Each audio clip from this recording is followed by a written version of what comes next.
বাংলাদেশে দীপুদাই দাদা ভাই মুসলিম ধর্ম নিয়ে কী এমন বলেছিল যার জন্য তাকে এইভাবে গণপিটুনি দিয়ে মেরে তারপরে তাকে ঝুলিয়ে আবার আগুনে পুড়িয়ে ঝলসে মারা হলো। মানুষ কতটা নিষ্ঠুর হয় এই ভিডিওটা না দেখলে জানতে পারতাম না।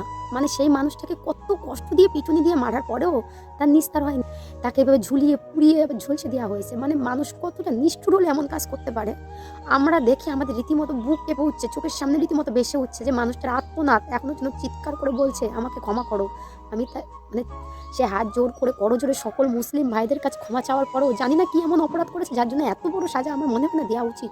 মানে এতগুলো মানুষ মিলে সেই মানুষটাকে কীভাবে নির্মমভাবে মারার পরেও, মানে ঝুলিয়ে পুড়িয়ে দেওয়ার পরেও তাকে পিটুনির পর পিটুনি দিতেই আছে। মানে আমরা কোন সমাজে বাস করছি আমরা বুঝতে পারছি না, কোন সমাজে আছি আমরা। তার বাবা মা দেখছে তাদের বাবা মার হাহাকার, তাদের সন্তানকে ফিরিয়ে দিতে পারবে? পারবে না। মানে আমরা কোন সমাজে বাস করছি জানি না।